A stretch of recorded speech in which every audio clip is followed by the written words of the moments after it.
Vous êtes professionnel de santé ou simplement curieux, ce podcast est fait pour vous. Nous allons découvrir des carrières, des histoires authentiques et transparentes sans tabou. Nous parlerons d'installation, de privé, de public, libéral, mais aussi de rémunération et bien d'autres sujets. Les personnes interviewées seront des médecins, des sages-femmes, des infirmières, des directrices de soins. Vous l'avez compris, tous les acteurs du médical. C'est parti pour se plonger dans leur univers et découvrir les personnes passionnantes et qui sait, peut-être votre prochaine vocation.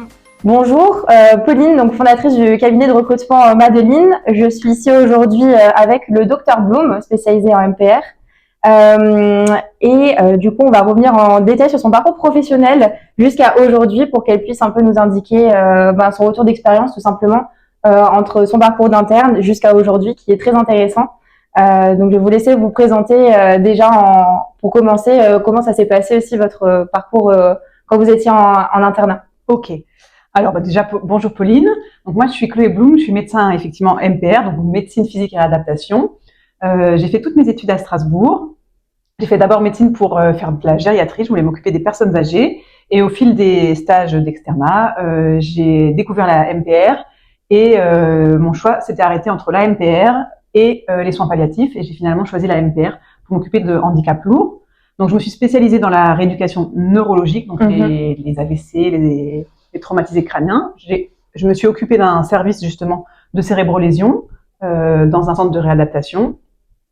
Et chemin faisant, quand on est chef de service, on a beaucoup d'administratifs, des fois un peu trop par rapport à ce qu'on voudrait, même beaucoup trop par rapport au peu de formation qu'on a. Et finalement, je me suis décidée il y a 4 ans à changer de voie et à me mettre en libéral. Donc ça, le chemin du libéral, ça s'est fait vraiment par rapport à votre parcours de fil en aiguille. C'était pas une volonté directement de se dire, c'est sûr, je vais être en libéral avec mon cabinet. Alors pas forcément. Non, pas forcément, même tout à fait l'inverse. Je me suis installée, j'ai fait médecine justement pour rester à l'hôpital. Ok. Parce que je pensais que la médecine c'était important à l'hôpital, avec la prise en charge, sans dépassement, l'accès à tout le monde. Et malheureusement, c'est les responsabilités administratives qui ont fait que j'ai réfléchi, parce que ça plaît à personne au lieu de s'occuper du patient, de devoir négocier un mi-temps kiné, un demi-temps ergo. En fait, là, tous les médecins qui s'occupent des services, ils font face à une grosse pénurie financière, des coûts budgétaires.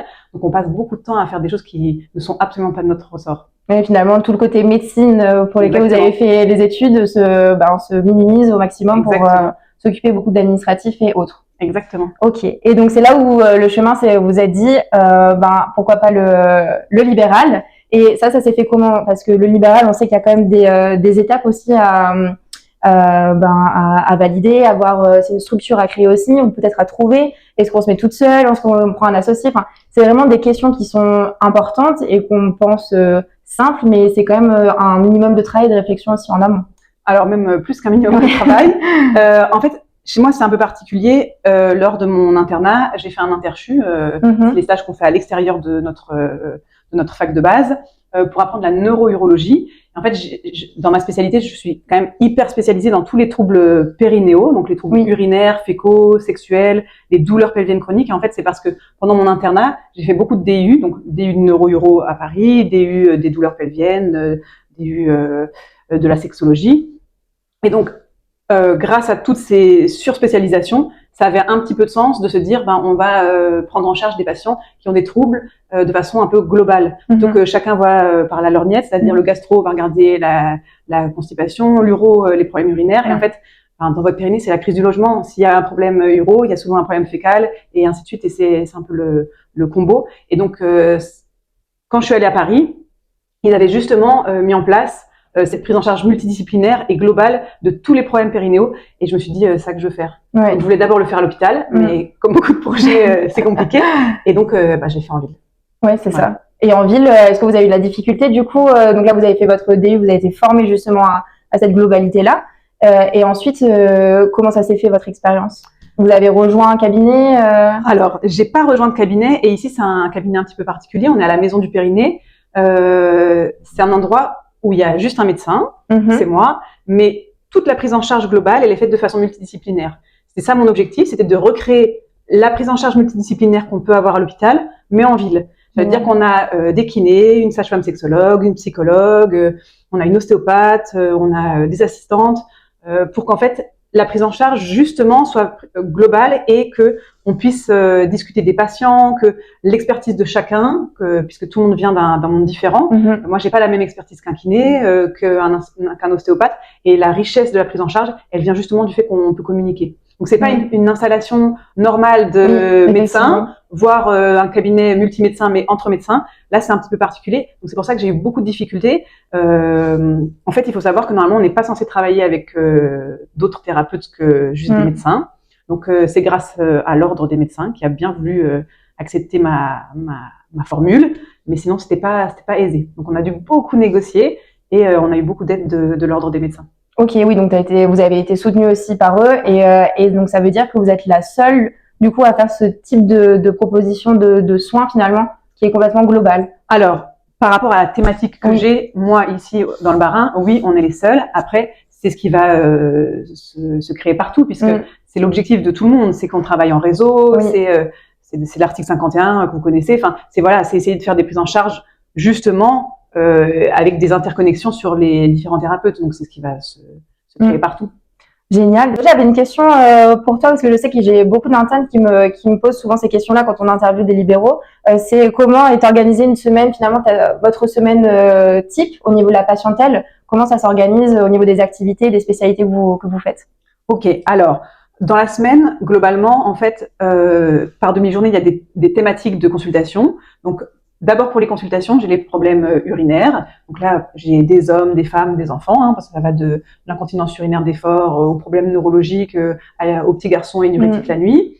J'ai des troubles anorectaux, pareil, donc c'est la même population. Les troubles sexuels, donc c'est plutôt des adultes.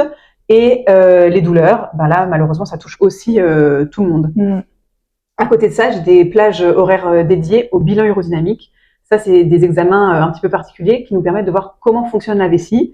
Voilà, c'est un acte technique. C'est un des seuls actes techniques que je fais. J'ai aussi des instillations intra-urétrales de produits divers et variés, des injections dans le pénis pour les troubles de l'érection, enfin plein de petits gestes techniques comme ça. Et ça, c'est une semaine type. À côté de ma semaine de consulte et d'actes techniques, j'ai des ateliers, donc des ateliers des règles pour les petites filles, pour leur apprendre ce que c'est les règles, tout ça. Elles viennent avec leur papa ou leur maman ou leur tata. Et je fais des ateliers d'éducation à la santé sexuelle dans les lycées. Génial. Voilà, c'est ça. Ça, c'est globalement l'activité type que j'ai. Et comme globalement, je gère un petit peu la maison du Périnée. Alors c'est faux de dire je gère parce que tout le monde se gère tout seul. Oui, mais bien sûr.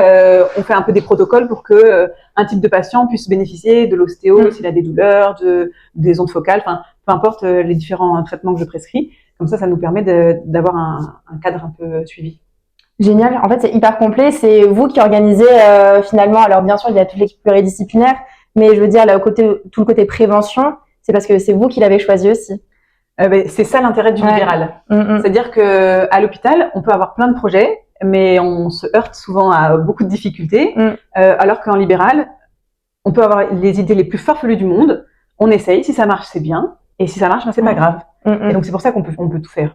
C'est ça. Le kiff du libéral. Ouais, et je pense que là, avec ces thématiques-là qui sont quand même hyper actuelles, et on se rend compte aussi la problématique des règles, que finalement il y a beaucoup de jeunes filles qui sont pas forcément au courant. Ça doit être quand même demandé et très les gens sont quand même hyper intéressés à venir. Oui.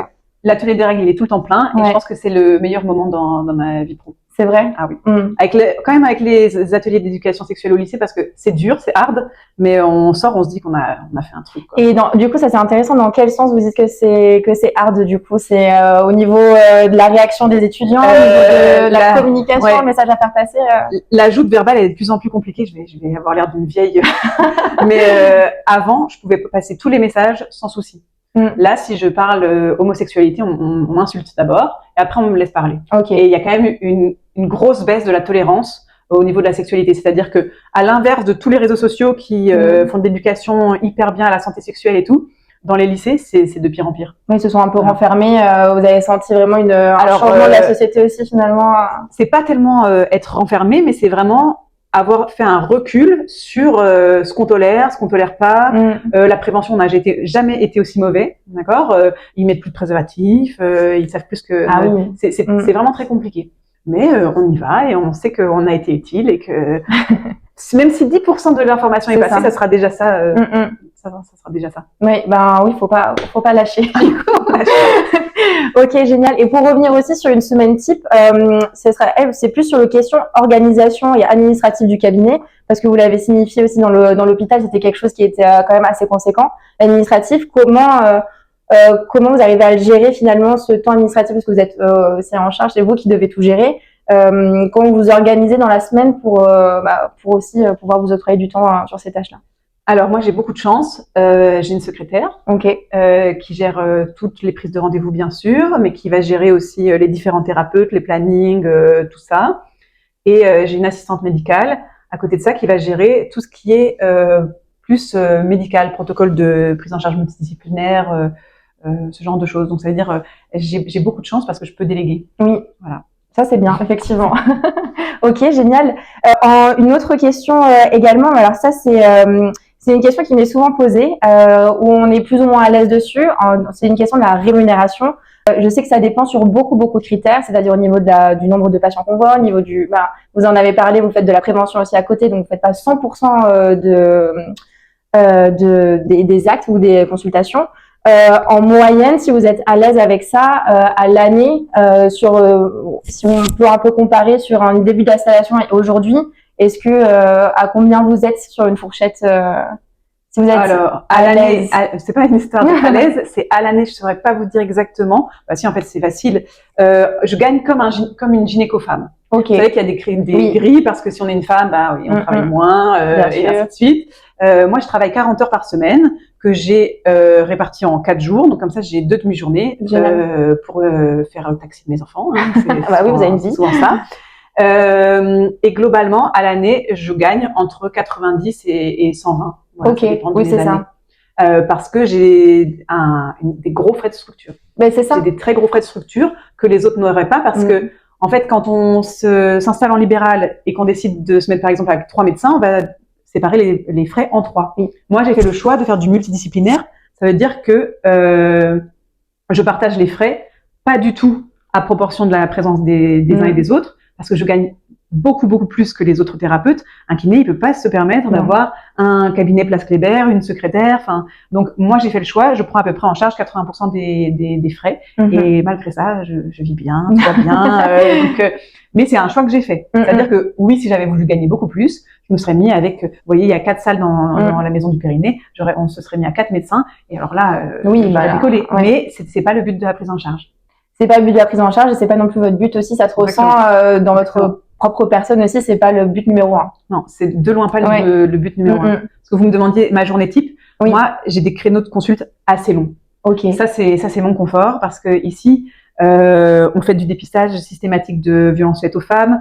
Enfin, c'est un peu une safe place. Ça veut dire que si la personne vient, à peu près, en vrai, je pense 2 à 3 fois dans la journée, les patients ils pleurent à mon bureau parce que s'ils peuvent pas vider leur valise ici, je sais pas où ils vont pouvoir le faire. Donc, comme moi j'aborde les 3 tabous, ça permet justement d'ouvrir les vannes. Et alors, j'ai des créneaux longs. Ça veut dire que, oui, si on a des créneaux longs, on gagne moins d'argent, mais c'est pas, en tout cas pour moi, c'est pas un problème. Et ça me permet justement qu'ils aient le temps, en tout cas la place de communiquer. De communiquer et faire une bonne prise en soin, une prise en charge comme il le faut. Exactement. J'avais une question aussi, c'est qu'on a parlé de votre rémunération actuelle, mais ce qui est intéressant, c'est de voir l'évolution aussi. Quand vous avez été chef de service, donc au tout début, vous étiez à peu près à combien aussi pour donner un ordre d'idée aux personnes qui nous regardent pour qu'ils puissent savoir et se projeter un minimum? Alors, en début de carrière, moi j'étais dans un hôpital, mais c'était du privé à but non lucratif. Donc on est entre 4 000 et 5 000 euros mensuels. Ok. Voilà. Et puis bien sûr en libéral, ça augmente. C'est toujours la même chose. C'est plus on travaille, plus on c'est gagne. ça, exactement. Voilà. Et justement, je rebondis sur le libéral parce qu'on a aussi parlé de la structure. Donc, c'était un projet qui était un peu hors du commun par rapport à tout ce qui se faisait et ce qui se fait aujourd'hui au niveau de la prise en charge. Pour construire la patientèle, comment vous avez fait? Parce que c'est bien beau de se dire je me mets en libéral, j'ai un super projet, mais finalement, comment ça se construit tout ça? Comment on arrive à se faire connaître en tant que médecin? Alors, avant de s'installer, on a très peur de ne pas avoir de patients, donc on écrit un petit mail en disant bonjour, je m'installe, je sais faire ça. Et en fait, au bout d'un mois d'ouverture de Doctolib, on se rend compte qu'on est déjà plein au bout de 3 mois. Et là, actuellement, mes délais, c'est plus d'1 an. Ah oui, effectivement. Donc, pour tous les jeunes qui vont regarder votre podcast, je pense qu'on a 10 ans, j'allais dire de chance, mais en fait, c'est de l'horreur pour le patient. C'est-à-dire qu'on a ouvert très récemment le numerus clausus, donc on va avoir 15 ans de trou. Donc alors moi c'est particulier parce que je suis vraiment dans une niche et que maintenant j'ai des adresseurs qui veulent plus aller ailleurs et qui vont m'envoyer leurs patients parce que justement un neurologue il préférait que ça soit moi qui fasse le bilan urinique parce que j'ai une formation de neuro-uro. Enfin il y a des choses un petit peu particulières mais il y a plein de choses qui pourraient être faites par d'autres. Mais on a quand même une grosse pénurie de médecins, donc personne n'a à avoir de crainte sur la patientèle. Déjà ça ne se rachète pas c'est sûr, mais ça vient tout seul. Oui, aujourd'hui grâce à Doctolib aussi notamment avec toutes les plateformes qu'il y a à disposition. Parce que je sais que la publicité est interdite à faire du coup au niveau médical, mais finalement il y a différents canaux qui sont utilisés et qui marchent très bien. Bien sûr. Oui. Ok, bah parfait. Et pour poursuivre sur le libéral aussi, vous m'avez parlé d'une assistante médicale. Je crois que c'est assez nouveau, si je me trompe pas, ou ça a quelques années, je crois. Ça, si vous pouvez me faire un peu un retour sur ce sujet-là. Alors l'assistante médicale, moi ça a changé la prise en charge, c'est-à-dire que avant, seuls des médecins en association pouvaient bénéficier d'aides financières de l'État pour embaucher une assistante médicale. C'est notre président qui a créé ce poste, justement pour essayer de combler le gros trou de praticiens qu'il va y avoir pendant les 15 prochaines années, et donc essayer de déléguer des tâches à ces fameuses assistantes médicales pour qu'on ait plus de temps de consultation, enfin qu'on voit plus de patients en le même temps de consultation, pardon. Donc ça nous permet, par exemple un cardiologue, l'assistante elle va prendre l'attention, elle va prendre plein de petites données comme ça qui vont lui faire gagner du temps lui lors de sa consultation. L'objectif c'est de faire augmenter notre file active, donc augmenter le nombre de patients qu'on voit. Comme je vous ai dit, moi je suis à 1 an de délai. Donc pour tout ce qui est prise en charge de soins, avant je faisais les soins, c'est-à-dire les ondes focales, plein de choses comme ça pour la douleur et l'antalgie des patients. Mais maintenant c'est notre assistante médicale qui le fait. Oui, donc moi, vous me demandiez le volume à peu près. Je vois un peu plus de 3000 patients par an, dont un bon tiers de nouveaux patients. Et elle voit à peu près 2000 patients par an. Ah oui, ils sont des chroniques un peu. C'est vraiment une aide qui est même c'est même plus qu'une aide parce qu'avoir 2000 patients par an, c'est même un pilier finalement. Il y a un vrai soutien dans l'activité. En fait, elle a le droit de faire des actes techniques par délégation. Voilà, donc bien sûr, ça aide énormément avant tous mes patients. Bah oui, j'imagine. Et vous avez eu de la difficulté pour trouver cette personne-là ou? Non, maintenant il y a des formations qui sont accessibles, en plus qui sont financées par l'OPCO, c'est-à-dire que le médecin, le libéral n'a pas forcément besoin de débourser quoi que ce soit. Et il y a des formations tous les ans dans toutes les villes. Ok, génial. C'est vraiment que tout le monde puisse avoir l'assistante médicale. Oui, qui est déjà formée finalement et directement autonome sur le poste pour. Si jamais elle n'est pas formée, on a 3 ans pour former l'assistante médicale. Ok, voilà. Bah, c'est parfait. Du coup, Dr Bloom, merci beaucoup. Je voulais vous laisser un mot de la fin. Quels conseils vous pourriez donner aux étudiants internes qui nous regardent, qui aimeraient faire votre spécialité ou alors qui ne savent pas trop où aller aujourd'hui, qui regardent ce podcast? Qu'est-ce que vous aimeriez leur dire? Peut-être un conseil que vous auriez aimé qu'on vous donne ou... Alors, des conseils, on aurait aimé en avoir beaucoup plus que ce qu'on a eu dans tous les domaines. Notamment l'installation en libéral, puisque c'est ce dont on parlait principalement. Là, actuellement, quand on décide de partir de l'hôpital en libéral, contrairement par exemple à nos collègues dentistes qui ont des vraies formations, nous on n'a rien. On ne sait pas comment ça va se passer, la facturation, le codage, tout ça. On est un petit peu mis comme ça devant le fait accompli. En revanche, le vrai conseil, c'est que même si c'est compliqué, même si on n'est pas sous tutelle et tout ça, en fait, on y arrive déjà très bien. Il faut dire que l'entraide entre les gens qui viennent de s'installer et tout ça, même la CPAM qui nous aide, et surtout, si on est un petit peu trop entreprenant à l'hôpital et qu'on a l'impression d'être bridé, faut y aller. Faut aller en libéral parce que tout est possible. Tout est possible. Pas d'hésitation alors. Ah, aucune hésitation. Ok, merci beaucoup en tout cas, docteur. Et à bientôt. À bientôt, merci. Merci de votre écoute, j'espère que ça vous a plu. Vous pouvez retrouver nos vidéos sur Insta, LinkedIn, YouTube et Facebook. Je vous dis à très vite pour un nouvel épisode.